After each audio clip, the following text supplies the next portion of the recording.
Welcome to the Circle Sessions featuring the Circle of Experts. Each week, one of the Circle of Experts joins me to talk about critical aspects of growing your podcast. We focus on marketing, social media, monetization, and website design to help you implement all of these together. Circle of Experts are Yasmine Robles from Robles Designs, Tanisha English-Amamu of TJE Communications, and Don the Idea Guy. I'm Brett Johnson, my podcast guy from Circle 270 Media Podcast Consultants. This week, Yasmine is here from the Circle of Experts. Yasmine works alongside clients to design a website that's driven by strategy, looks amazing, and that you can actually use to grow your podcast and then in turn your business as well. Yasmine and Izzy, welcome to the Circle Sessions. Glad to have both of you. I think I actually need a little bit of time. Let's let Izzy introduce herself, just a brand new person to the Circle Sessions. And Izzy, give a little background on yourself. My name's Izzy Dadosky, and I am the marketing coordinator for Robles Designs. And yeah, I do a lot of the analysis and social aspects of marketing for us. So yeah, that's a little bit about me. But Super. So we want to go over today talking about creating marketing funnels that actually work. You hear the term marketing funnels all the time, and I think it's described fairly well. People kind of understand them, but it's that, okay, great. People keep telling me I have to make or create a marketing funnel. Well, how does that actually work? So let's dive into that. What is the first thing that we need to discuss about a marketing funnel? Yeah, so I would say that you before you start anything, you have to really define who your audience is, who your ideal client or customer, who is that person that you're going to be speaking to. That's for any project, whether it's website, marketing funnel, paid ads, anything. Right, exactly. And that's not out of the realm of what we do with podcasts as well, too. I mean, you can begin, or any type of marketing message, that you need to know who you're talking to and understand them, so you understand the journey of where they're beginning and where you want them to go. But part of that, making a marketing funnel, is to create that lead magnet. Can you talk about what a lead magnet is, and then kind of dive into where we want to go with a lead magnet? a lead magnet is something that you typically put on your website or offer for free on socials. So it's something that they're getting from you that offers some sort of value for them. So like with us, I know that we have a few different like checklists and things on our website that people could use if they're looking into something like what we offer. So for like if they need a website and then all of a sudden we put up a free website checklist, and then let's say at the end of that checklist, they still don't really know what they're doing, or like they still need some kind of help at the end of it, then it's like, let me check where I got that checklist from, and then we get that lead from our website. Can you have? Or Oh, go ahead. no, it's okay. I was just gonna say, can you have too many on your website, or is it just, if you have them, you just have to manage them? If you have them, you have to manage them and Okay. update them because I mean, especially with like what we do and the industry that we're in, stuff is changing and it can Mhm. change like to the month. Like, so if we have like 20 different like lead magnets on our website and they're not updated and they're not good and they're not offering anything of value, I really don't see the point of having them on there. And also if you put too many, in my opinion, it kind of looks a little spammy. Mhm. Right. But yeah. Yeah. Yeah. Yeah. I would say you could also, the lead magnet itself could be a library. So if somebody signs up for your resources library, they provide an email address, their name. Now you have them in as your contact, and they get access to a couple of them. But I would say yes, if you have like 20 different ones, that's just a lot to manage, a lot to update when things need to be updated. And Right. so really it goes back to what does your audience want? So for example, we're actually revamping the checklist where it used to be just websites because we do so much more. Ours is becoming a little bit more robust, and it's going to be speaking about SEO, it's going to have you fill in certain things. So it's just going to be a little bit more robust, but I didn't want to have 5 different checklists, one for SEO, one for websites. It's going to be an all in one. That's a really good point that even if you haven't created that lead magnet or lead magnets yet, prep it that you need to at some point in time put it on the calendar. You need to look at it again and possibly revise. But your business may have changed even in a quarter. You kind of realize we're not really doing that anymore. We tried, it isn't working, so we need to revise that lead magnet. That's a good point. And then if you already have one, get it on the calendar to revise and at least take a look at it. Take a really quick view or a couple of eyeballs going, is there anything we're missing? Have we added something in the last few months? A good point. Good point. Um, when you are directing someone with that lead magnet, is it going to your main website or are you looking at like a specific a landing page? I mean, are you optimizing that landing page on your true website or is it it's separate, its own call to action web landing page? Izzy, do you want to take this one or do you want me You to got take it. it? So I am a big proponent of you having that lead magnet on its own landing page. Hmm. And then through social media, depending on what your strategy is, you can then put that link just to that landing page. The reason being is you can still have it on your homepage, you can have it on multiple pages. But if it is like, let's say it is a checklist and it is for this whole marketing, like review your entire marketing, if I tell people, go to my website, roblesdesigns.com, go to my website, and then you have to scroll halfway through, and then you'll see a sign up form. That's just very confusing and it's too many steps. But if I said, go to roblesdesigns.com/checklist, it's easy. There's no distractions. You control what they see. And then you control what happens next. So if they sign up, you can redirect them to a thank you page. It could have a video. It can be this whole robust user journey. But that's why I'm a big proponent of having a specific landing page, especially if you're going to put a lot of time into whether it's a PDF or a mini email course or whatever it is. Give it its own sales page, its own landing page, and it'll help it. It'll help people focus. So if you're like me and have millions of tabs open and spiraling and thinking about all these things, having the one action on that landing page will direct me to literally just put in my name and my email address and download it. Right. Yeah. That makes a lot of sense because you did build your website, whoever website it is, to have many things to it to keep them on page. So, but it's that one specific thing you want them to do. Um, I think now that you start to tear this apart, the listener listening going, oh, okay, I understand this process. I've done this. Now I'm looking at it differently. There's also an automated email sequence around that as well, too. Obviously, we want confirmation that we signed up and got what we're supposed to get, whatever. Um, how, how, what is that and why do we have an automated email sequence developed? Izzy, you want to take this? Okay. So it all just depends on like what your company is and what you're selling, really. Also making sure you are not the person in their mailbox that is sending them 50 million things and then makes you unsubscribe. But basically, doing those personalized emails, it kind of one sets what your brand tone is and how people are going to see you, but then you're also getting that trust from the person that signed up for that email sequence.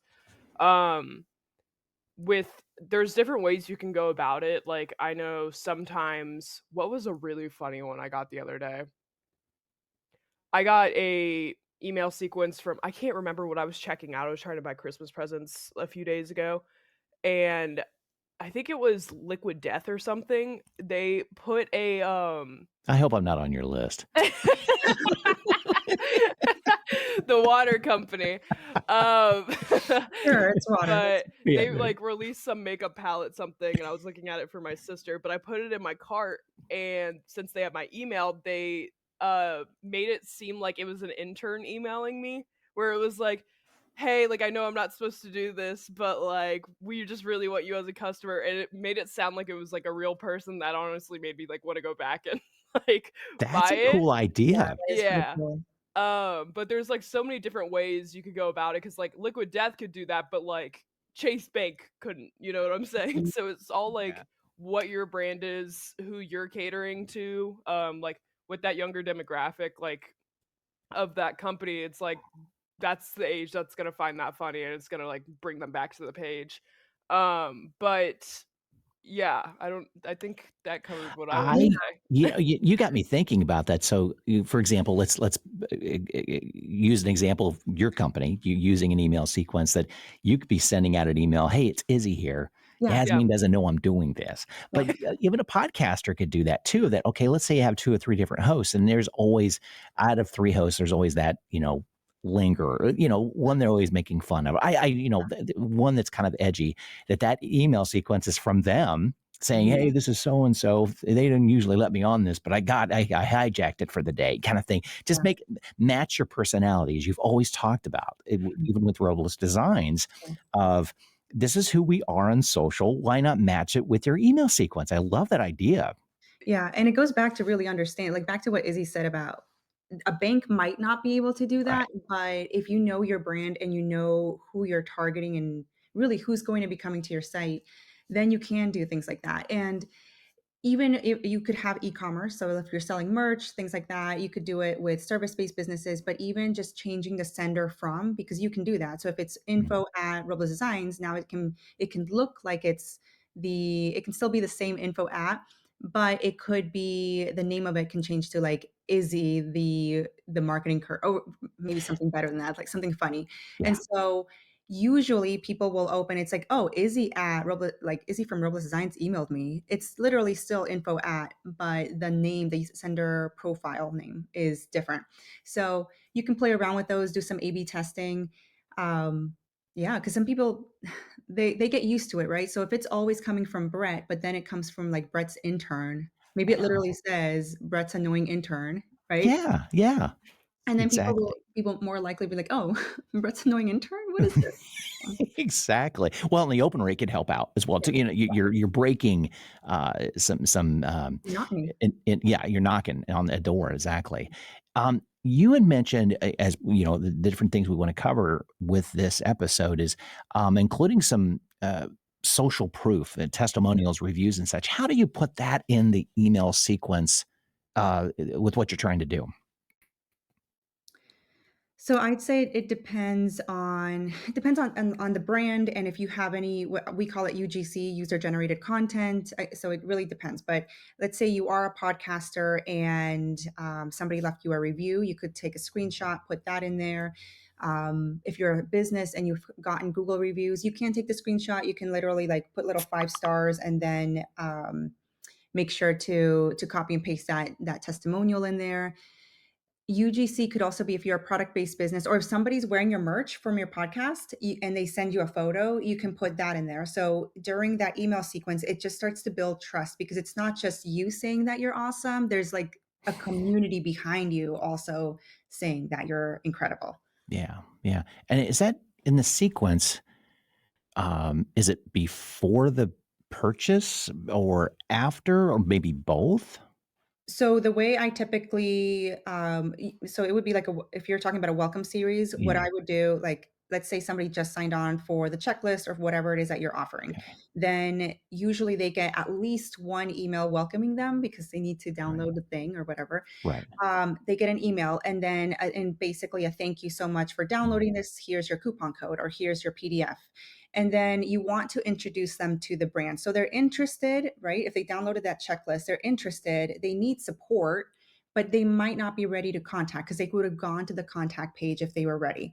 And so now it's a great time to introduce your personality, introduce some social proof. So I would have a sequence of, I mean, you can go overboard. I've known some companies that have like 7 different welcome emails that go out and some just have 3, but I would say have one that introduces the brand, and that could be who the owner is, the team, thanking them again, reminding them to do to get their download. Then some social proof. Maybe the final email can be a some kind of other call to action to hop on a call or join a webinar or whatever it is that you're promoting. yeah, And these can be evergreen, so you don't have to go in there and change them all the time, and they're scheduled. right. Do you see, like a pre-recorded video as a good opportunity from the owner, or maybe put it in podcast realm, one of the co-hosts or something like that, thanking them for doing whatever you've asked them to do? Is a canned video pretty decent too? Yeah, I mean, again, Okay. it goes back to what is your brand like? So if I am on that landing page that we talked about, I sign up for your thing, and then I get redirected to a thank you page that has a video thanking me from the team, et cetera, et cetera. The first email I get could be that PDF, and then maybe a couple emails in, I get that another video. It might be slightly different. It can still be super short, doesn't have to be longer than a minute, but it could be like a video from the intern. Please, please buy something. This one's my favorite product. Please get this one. Use this coupon code so they can see that I'm actually doing work. Um, so it can all be part of that sequence, and video does really well. Yeah, good. Okay. So obviously you've got to get people there. So can we, Izzy, talk about, driving traffic strategically to that? How do we go about doing that? Driving traffic to your website or To that just page, that landing page, that sort of thing. yeah. Um, So it all depends on like what social media platforms and different things that you're using and like what the capabilities of those are. But mostly just in basic terms, the SEO on what you either let me think of the way I want to say this. So SEO, and how to cater to those people who are actually looking for something like that is somehow like a way to turn it into more leads than just throwing it out and hoping the right person sees it.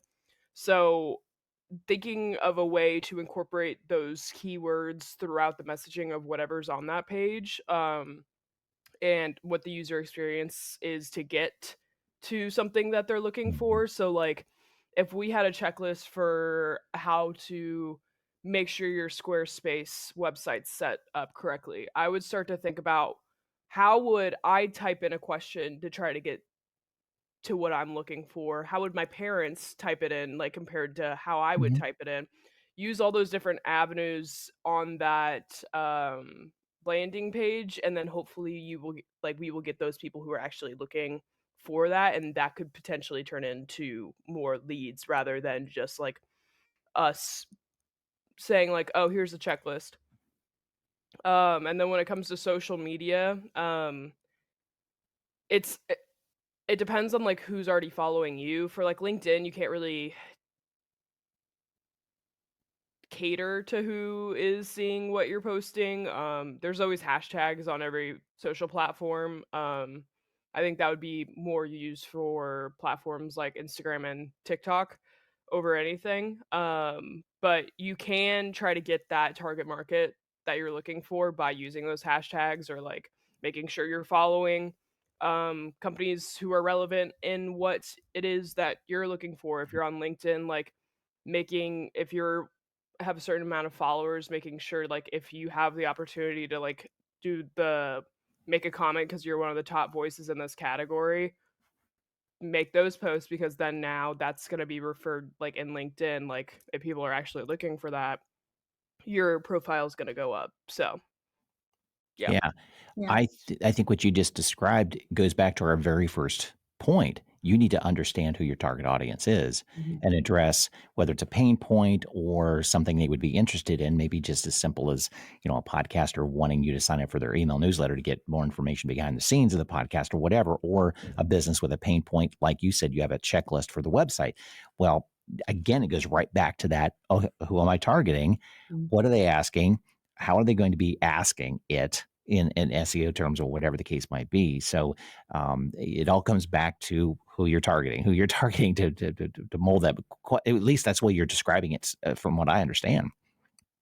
Yeah, yeah, you gotta know, and then you can do I know some business owners just think that, "Well, I can just run some paid ads," but paid ads, you need a budget. I would say you need just for the paid budget itself, I would say at least $1,000 a month, and then you have to think about, okay, so, that's just you running it, that's just ad budget. You also if you have somebody managing it, they have their fee.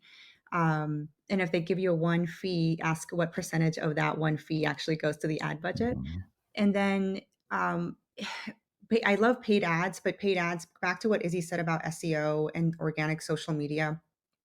You want to do both at the same time because as soon as you turn off the ads, if your website is not optimized, if you actually had no organic following, it's going to drop off. So you want to make sure that if you are thinking about paid ads, that it is with a strategic plan. What is that? How long will you do it? It needs to be, I would say, if you're fresh to ads, at least 3 months to gain a footing, and then maybe hit the ground running for another like 3 months of ads.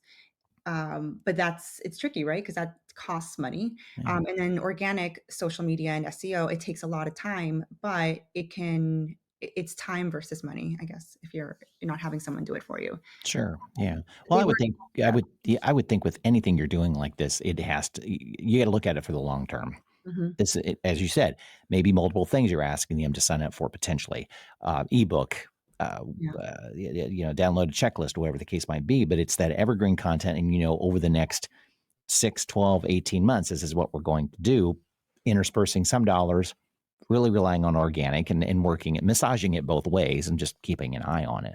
That makes sense. Yeah. You could go the route of what is like knocking on doors, virtually, I guess, but Mhm. you could pitch, for being interviewed on a podcast, Yeah. or if somebody has a YouTube channel, if somebody's hosting webinars, and you can always pitch them, and then your call to action would be this freebie to get people into that marketing funnel. Local chambers, local organizations, see what you can do with the network that you have in person. And that way, hopefully, that can give you a little bit of a boost as you're building up your organic social media or SEO, and maybe then allocating some funds towards paid media. Yeah. I think a lot of people feel that that's salesy when they, ask an audience for a call. But as an audience, I think it's almost expected. What do you want me to do next? I'd love to get more information from you. Yes, of course. You Oh, probably have some kind of free QR for a download. I mean, it's just expected. yeah. It's just how you do it makes it salesy Yeah. if Well, you I mean, don't like, want it to be. I take my kids to the dentist, right? If there's a cavity, I expect them to tell me, and then to tell me how much it's going to cost so that I Yeah. can glare at my kid. Um, and then unknowingly have to whip out a credit card, Yeah. but it's people are going to your website. So, for example, with that checklist, people are going to the site because there is a problem, or they're going to, if, for example, a friend of mine just had a burnout workshop. They signed up for it because they are feeling burnt out, or Mhm. they know that they might get there, or it's a cycle for them. So they're already aware of the problem a little bit. You're not convincing them of that. What you get to convince them of is that you two like jive together, and that they do want your product, or that Mhm. they do need your service, like they want you to help them with the issue that they have. That's really what it comes down to, and how that marketing funnel works. Right. I have been through, in email, funnel uh, experiences, and the checkout process, even if it's just simply getting something, can be horrible. So, can we address, how to minimize that friction to, creating that quick, easy download, whatever the case might be? How do you go about doing that? So, Izzy, you can go. Well, I was just gonna say, just with the checkout process, you have to make it as simple as possible, or else you're not going to get Mm. anybody actually checking Yeah. out. Or if it's on your website and your website's not laid out correctly to where, like, where users typically want to go when they're checking out, or if it's not like, super obvious in the first 5 seconds, like, you can lose a sale just like that because it's not laid out the way that in their mind they want it to be. But also, like, the span and, like, the timeline of how long it takes for, like, somebody to actually add something and, like, check out is, like, this big. So it's like you have to make it Well, easy and fast as because possible. buyer's remorse can actually slip in there and kinda go, Mhm. "Do I really need this?" I mean, even if it's free, do I Yep, need to have the hassle of trying to find, download the PDF? Okay, great. Well, now I'm gonna be on email newsletter list. I'm sure that's gonna happen, but do I wanna be a part of this? That buyer's remorse can go in there really quickly. yep. Mhm. especially if you're making it very hard to do and find the button or whatever the case. Totally. I didn't mean to interrupt, but yeah, I totally understand what you're talking about. Yeah. Yeah. Yeah, no, definitely. And then it's also like just for those free things, I have been someone who has not signed up for a free thing because they made me answer like 10 to 15 Mhm. questions, and then I'm like, "Oh, I could just find it somewhere else, like, quicker." So then I just go somewhere else on, like, what was first search. So it's really important to make sure, like, you're getting the info that you need from them, but also make sure that in a way, like, it's streamlined so it's not, like, distracting them in any way or, like, starting to, like, have those thoughts like, "I could just, like, find a quicker option." So So it really depends though on the target market, because if you have ever seen those like bigger white papers or even like more in-depth webinars, the questions that they give you as you're signing up for it, it's still free, but they will ask things like name, email, and then what's the size of company, what revenue do you have, how did you hear about us? There's a couple more questions, and then you get that resource. Usually it's a heftier white paper, something with case Yeah. studies in there, stats. But these are folks that, and usually I see it in corporate. So these are folks that have the time, they're high level managers. And if you're going after that, that's usually what they will then take to their boss to get that sign off to reach out to you. So it really depends, but usually I would say anything else other than that, keep it as simple as possible. If it's a freebie, just have name, email. Don't be asking for like phone number, a bunch of other things. Maybe not even the name. You might not even really need that. Really, the only thing you need is the email. Um, and then for checkout, you can do upsells, but make sure that you're designing it so it's not a block for them to go and check out. It's a subtle, here's something that would go great with this liquid death thing that you're trying to purchase. Like Maybe life some insurance policy or something, you know, exactly. Yeah. they should really come out with, like, life insurance mints or something, like an upsell or something. Yeah, but, so it could be an upsell, but it's, like, towards the bottom. It's not distracting you from your main goal of checking out. It's just if you happen to see it, you can add it to cart and then check out. Yeah. Can we talk a little bit about we did touch now upon, you know, somebody that leaves, doesn't buy, or you frustrated them, let's put it that way. The retargeting of, okay, they know you've left, you haven't done what you want them to do, whether it's a free download PDF or whatever the case might be. Can you talk a little bit about those retargeting ads? We've all experienced them, but why are they there, and what purpose does it serve, and how good are they? I mean, how do you put those together?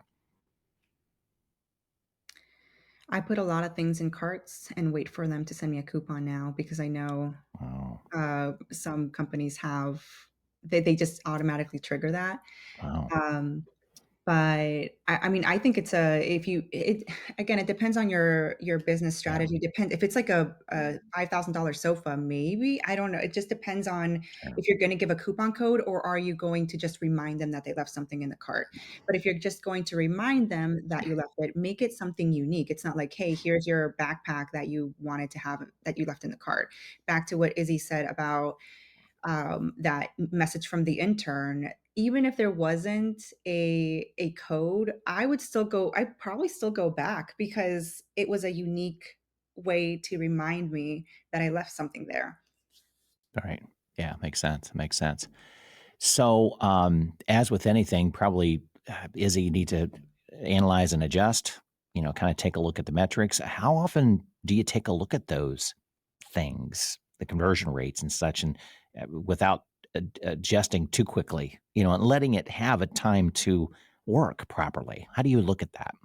so I'll typically check them, like, every month, Okay. just to see if it is hitting anything or, like, if Mhm. anybody's actually visiting the page, but I would typically say, like, 3 months to see, like, especially just for, like, a free like, a freebie. Right.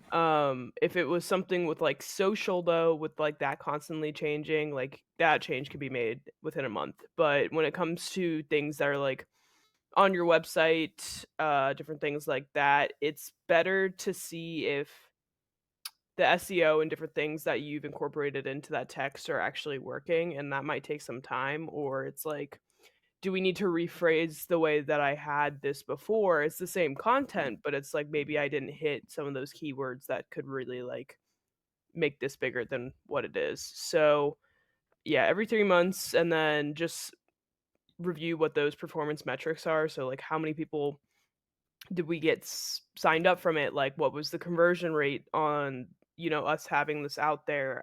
Different things. When did people stop looking at it? Like, we'll use different programs to see, like, even if they were on our website, like, why did they go away? And sometimes you Mhm. can just see them, like, clearly not be able to find what they're looking for and just drop off immediately. So it's like taking that, and then if that's a reoccurring issue, like, implementing a change so that doesn't continue to happen. So, yeah. You don't wanna change too many things at once, though, is it probably just so you otherwise, it's too many variables, you don't know what you changed in the recipe. Yeah, and you don't Yeah. know what it was that you did change that maybe hurt it or Yeah. helped it. So It it's could go either way, that's true. Yeah. yeah. So, if you change like 10 things on your website, and then all of a sudden, like your engagement rate has like gone completely down, it's like, okay, well, which thing did I just change? Like Right. screwed up everything. So it's important to like take time with it. And if it really isn't working after those 3 months, that's when I would typically say make that change. Don't do anything more drastic, like take one challenge at a time. And then see where that goes for you. So, Well, and your example, where are they on the website? I know Yasmine's talked about heat maps yeah. and such, so maybe analyze that first. Like you said, if they're just all over the place, it's giving you a signal they're not finding it or whatever the case might be. Fix that first, Yeah. and then maybe the offer isn't strong enough or whatever the case might be. But yeah, I could see somebody just messing up the recipe completely, going, no idea. Yeah. We got. You almost have to feel like you're going from to scratch again, to start all over, and talk about wasted time Yep. where it just could be a tweak here or there. Yeah, yeah. Um, Yasmin, you mentioned a little bit earlier too about upselling, and that could even go into the realm of retention. So let's talk about some opportunities. How can you keep them coming back to you? Um, so once you have their email list, let's say they have purchased, or they signed up for a freebie, you can, if you are regularly sending out emails and you notice that there's Klaviyo, Mailchimp, all of these can do it, where they can create an automated segment of people who have not opened an email in like the past 3 months, 6 months, etc. You can then send them a very specific email trying whether it is a coupon code, if it is somebody that hasn't shopped for a while, you can say, "Hey, we miss you so much. Here is a code for free shipping on $50 plus." I don't know, something. So that can then you can start seeing if they are re-engaging with you in that way. Yeah, you want to make sure if you already have their emails, it's easier to get them pulled back in Mhm. and make them fall in love with your brand again than trying to get these new people. Because again, we talked about paid ads, that's going to cost money. You can do a bunch of organic social, that's taking time. But these people literally gave you their email address or already purchased something, so they were interested. You can also do something where you can survey them. So if they still didn't open that, maybe they opened it but they didn't purchase, you can send them some kind of survey, or just like even from the intern, or Mhm. from the owner, like hit reply, like a very simple email that says hit reply and let me know what you thought, or just one little question, like just answer what you thought so far about the company or why you haven't purchased. This is perfect because it could be that maybe there was something about, maybe they, when they received their product, it wasn't well packaged, or Mhm. they might not have reached out to you, but they just never are going to purchase again. And so you can figure out once they respond what exactly it was that stopped them from continuing to be this fan of yours. Because if you just send it to everybody, all your biggest fans are going to answer and you're going to think everyone loves you. But these folks, you have their email, so you can utilize it for that. Good. Yeah. Well, this is, I know everybody, as I mentioned at the front, has heard, marketing funnels, and I think it's, um, for a lot of businesses kind of ignored. They just haven't addressed it. Or maybe they've thought about it. And as we've talked about, it's not complicated, just has a lot of moving parts that you need to keep focus on. So if the listener has any more questions, from your end, how can they get a hold of you guys to, kind of either refine what they're already doing or discuss, hey, we're thinking about doing this. How do we begin? Yeah, you can go to roblesdesigns.com and contact us through there. You can download the checklist, roblesdesigns.com/checklist. We're really big on LinkedIn. So if you can find Izzy's LinkedIn and like all of our posts or comment on that, that would be great. Thank you so much. But you can reach out to us on LinkedIn. And yeah, we'd love to chat. We get bribed with tacos or coffee all the time. Good. That's good. And you can reach me at mypodcastguy.com. I know I get a lot of questions about podcasters wanting to monetize their podcast. Well, this is one way to do it, even if it's simple as you're selling T-shirts or coffee mugs around your podcast. Well, guess what? There's a process of of looking at how to do it efficiently, and this sales marketing funnel is the way to do it. But there's some moving parts to it. So obviously, reach out to me as well too if you're looking to implement something like that with your podcast at mypodcastguy.com.